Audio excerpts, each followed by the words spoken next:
What's going on, everybody? Gunnar here.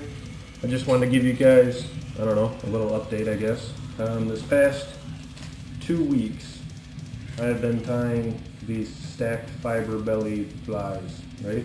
And I got kind of an example for you here, right there. Now, the flies are smaller than what I usually tie, significantly, right? This is about 3 inches, maybe. And kind of what I found out is I've really only fished mid-sized and large rivers, you know, and I throw 5-inch to 7-inch flies, respectively. And this past week, I guess 2 weeks ago, was opener here in Duluth, and this is my first year in Duluth, or Minnesota actually, so I've been winging it, no idea where to go, just kind of having fun with it, and it's been, I don't know, successful. But what I found is these brook trout streams that I've been fishing, you know, they're 7 feet wide, 1 foot deep. I mean, they're trickles. They are very small little creeks. And so when I'm kind of thinking about the size of that ecosystem, like what are these trout eating, you know, you probably have juvenile brookies, right? Because the DNR is supposedly not stocking the ones that I'm fishing, yet there's still brook trout there, so you'd assume there's a range of age classes, so there's probably juvenile brookies in there. Maybe sculpins, but I doubt it. Probably darters or dace or some type of chub. There's probably 1 or 2 of those type of minnow species, and that's about it. So I kind of downsized my gear, throwing everything on a 6-weight, and I downsized the fly. And the chenille that I use, like UV polar chenille, which I really like because the UV strands are very translucent, and they have a reflective belly effect to them in my mind, right? Which is why I use them. But they're a little bit too long for these little patterns, and they're not tapered, right? It's a straight length chenille, which doesn't seem to matter on the bigger flies. But on a small fly, I needed a material that I could use for the belly and trim. So I started stacking these fibers, and I really like them. Kind of like fell in love with them for this past week, and it's all I've really done for the past week. The fibers, they don't hold any water. They hold their shape in the water. They don't move a lot because they're trimmed so short, which is actually nice. They kind of act like they have like a porpoise belly to them, right? They're very rounded, and they just wobble like a wounded bait fish. They're very like rapala-ish, if you were to throw like a floating rapala, you know, this big in a little creek like that, and rip it 3 or 4 times, and you get a fish blow up on it. It's like the same thing. So I'm going to show you how to tie these guys. I have a little bait fish one here, and then I tied up a little sculpin one here. And the fibers are really nice. Like, look at that profile. You have this light colored, reflective, translucent, flashy belly that's porpoised, it's round, it's tapered. It fits the proportions of the fly. So it's just a cool little thing. The technique is fairly easy. The flies, so what I've been finding out is I originally tied hook in the back, shank in the front. This is a 20mm fish spine. And these small fish, probably because they're small, but most predators eat the head of the fish, right? Everything's designed not to get eaten backwards. They have spiny rays, and they got, you know, pokers on their operculars, and they got pokers on their pectoral fins and all this. They got pokers everywhere so that they can't get eaten backwards, right? And so if you're a small fish and you're going to take down a minnow, even if you're just going to stun it, you're still going to go for the head. And because these brook trout are so small, I kept missing fish from head strikes. They eat the head, and the hook's, you know, way back here. So I started tying them extended body, so there's a shank in the back and the hook in the front to get these fish eating the head of these small flies. So let's get started, I guess. That's what I got for you. So the rear is a 20mm fish spine. We'll throw that guy in the vise and load her up.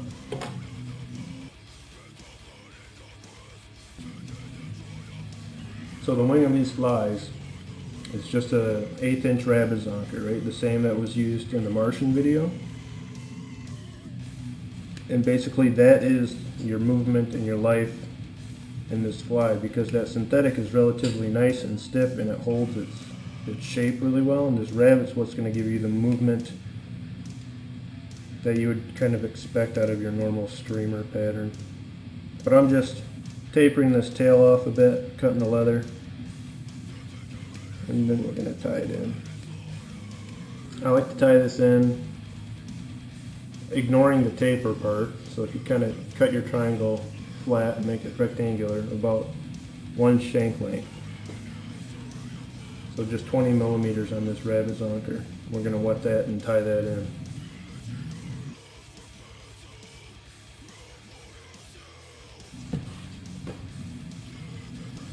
Alright, so now for the fun part. It gets a little tricky stacking this first one because your vise is kind of in the way and the rabbit strip is in the way. So once you get this first one down, you're basically good to go. Then what we're going to do, so I have 2 colors here. We got just a white SF blend, this is C4R flash blend, and then I got some pink here. And we're going to take a sparse strand. We're going to do 3 stacks, back, middle, and front. And you want these relatively sparse, not too many fibers. And I'm going to air heavy on the pink and a little bit less on the white. And basically I just put those 2 together. I'm going to fold these in half. I'm going to even up my tips and half that. Now I'm going to take that half and quarter it. I guess I'm halving my half, which is a quarter. Now these aren't really blended. I just kind of laid them on top of each other and I'm not worried about it. I kind of like having a hot spot of pink and then a little bit of white and then a little bit more pink and then it's pretty blended up here and then a little bit more pink. Like, it's okay that it's not perfect because that's what happens in nature. Like, you kind of want the randomness effect. So I'm just gonna kind of rub them together a little bit, put a little taper into it, and then adjust my taper depending on the overall length. And we're going to trim this a little bit once it's tied in, but not a lot. And so here's the technique that I've been using. I don't know what it's called, but you're going to lay this parallel to the hook at a 45-degree angle. Right? So it's parallel to the hook. Whoa. And at a 45-degree angle. See that? And basically what you want is you're just going to catch it once, twice. And so that creates this little kind of cross on your shank there, and then you just take these fibers and we're going to draw them back and wrap over top of it. And again, it's a little awkward with the vise in the way. Don't worry about it. You can adjust it when we pull it out of the vise and you can just tug on those fibers. Straighten them off a little bit. Run it straight across, 2 wraps, and then bring it back. So it's a relatively fast process, right? This is not super difficult.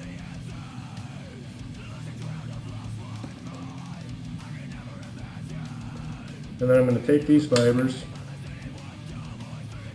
and I'm going to leave, you're going to have 1/4 left over, right? And I'm going to leave that out and we're going to use that on the front, so the front's a little bit bulkier when we do a second stack.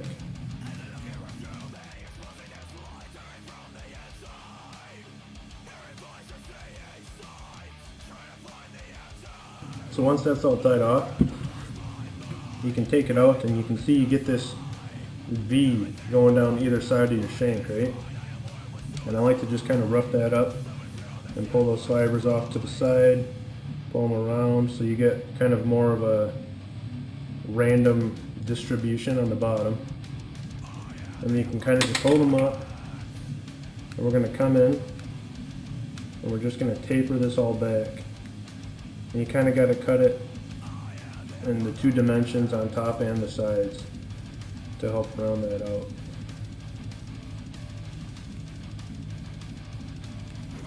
But because we quartered it, the fibers really aren't that long, right? And so it's okay if you leave it a little rough. When you're tying it a little bit bigger, I'm tying this on the 20 millimeter and a number 6. And it's not a B10S, but I'll tell you it's similar. It's got the same bend as the B10S. You guys can't see that, can you? It's got the same bend as a B10S. It's got the same wire thickness. It's got the same shank length. It's not a B10S, but a B10S substitute will be perfect for it. We're going to switch up Now you have to tie this one upside down, right? Because we're going to invert the hook with the Sculpin helmet here. So just be aware of that. I'll walk you through that one real quick.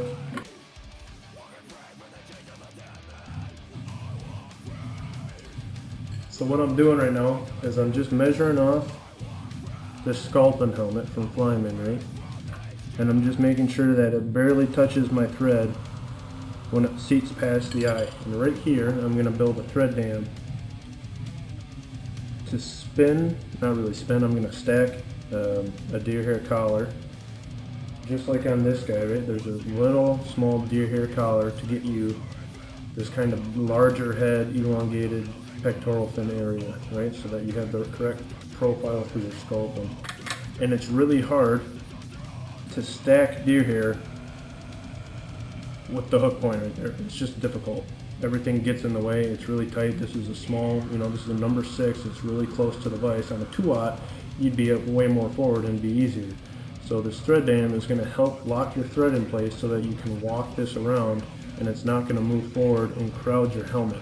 Because I don't want that helmet to collapse my deer hair too much. I want the deer hair to remain flared as much as possible, and then I'm going to fill the inside of the helmet with laser dub to give the head a little bit of viscosity, a little bit of flash, a little bit of bulk, a little bit of everything. So this thread dam becomes relatively important.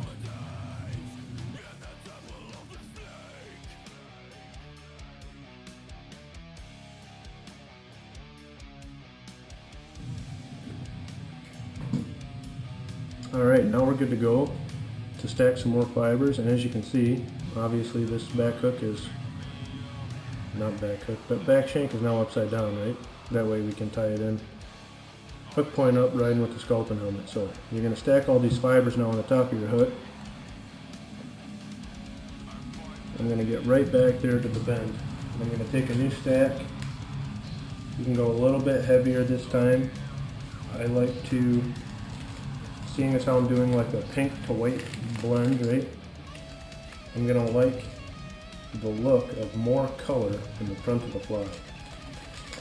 So if I did, 60-40 pink to white on the back, I'm going to do like 70-30 or something, just to increase the little color as you get more forward. It's just, that's what I like to do. Again, cleaning up the butts. Cutting that directly in half, putting half away for later, and then we're going to half that.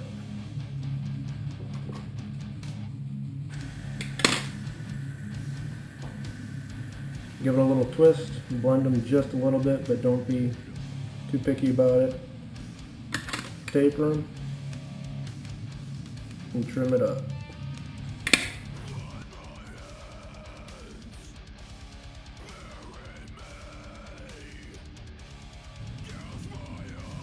I'm going to tie this thread off because I'm going to switch up to a GSP to stack my collar, so I'm just throwing in a whip finish there. And then I'm going to touch that whip finish with some glue, and then we're going to trim this to match the proportions that we set with our back hook.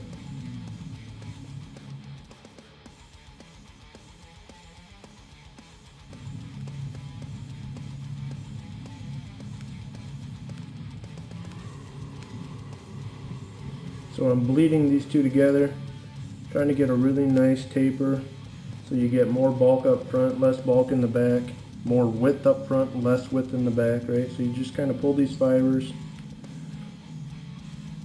kind of loosen them up from however they're positioned and oriented. And just take a little bit at a time. So I'm just going to take a rabbit strip, I'm going to pull it over my hook past the barb. Come on. There you go. Then we're going to reattach that into the vise. And now that hook, the pierced rabbit, is going to act as kind of my tailing anchor to this wing. And we're just going to measure it off right behind the deer hair collar.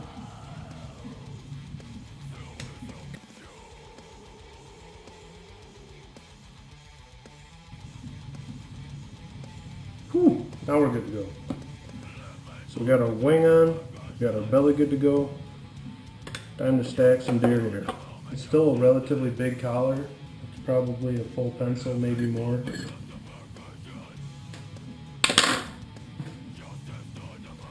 And we're gonna clean the butts out, get all that crap out of there. Stack it, dip down in a hair stacker, and then I'll walk you through the stacking process. So I got all my tips stacked. I want these to basically go to the back of the hook. Is really all I'm looking for. It's not a lot. So I'm going to come up, find my mark, cut that short. I'm going to leave a little bit of excess long. Catch that, and then we're just going to slowly walk it over. You can help it with your thumb a little bit if you need to. Then we're going to put our thumb right on top and just cinch it down until it's compressed. And now you got a nice deer hair collar on one side, not the other. A few wraps through the butts, come up, and I'm going to whip finish this.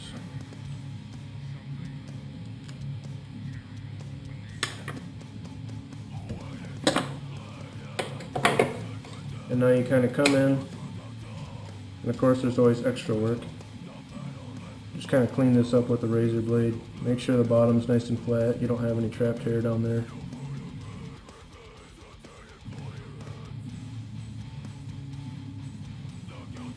So now that we got our collar on, nice and distributed, pushed it down onto either side, we're going to put one more stack right next to that collar of the belly SF blend. And I used what was left, right, because we did 3 stacks on the back, 3 stacks on the front so far, and so I combined the remainder of each so that this stack is twice as thick. Try not to catch any of your collar in there. One side and the other. And this one, depending on how it lays down, doesn't really need any trimming. We're going to keep that one as full as possible. Come in front of that and throw in a little half hitch. Just kind of rough that up. Make sure it kind of lays right where your pectoral fin deer hair collar kind of goes. Just like that. Now what we're going to do is we're going to do a little veil of laser dub just to fill in the Sculpin helmet and add some viscosity and bulk to the front of this fly. And I'm just going to kind of leave these fibers nice and long, right? And we're just going to drape it right over top and work it around the bottom. Come up, catch all that, catch all that. And then we're just going to work our thread through. Come up and whip finish.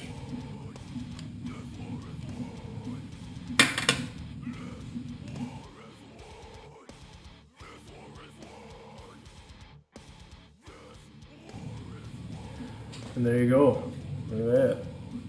So basically what I was just doing is any place where I didn't like how long the laser dub was, I was just going, grabbing the base and kind of ripping off the tips with my hand.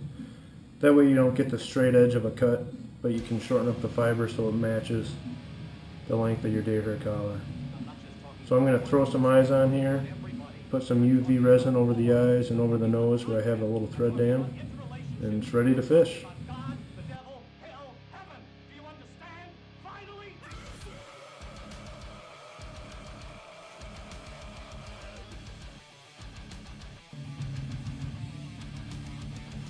So thanks for watching, and if you ever tie one of these guys, they're the same pattern, with the exception that this doesn't have a deer hair collar. So you just have a little bit longer rabbit strip, and then I just did 2 tones for the laser dub instead of the kind of laser dub veil to get a little bit of modeling on the belly. So, yeah, check it out, little trout nuggets for you.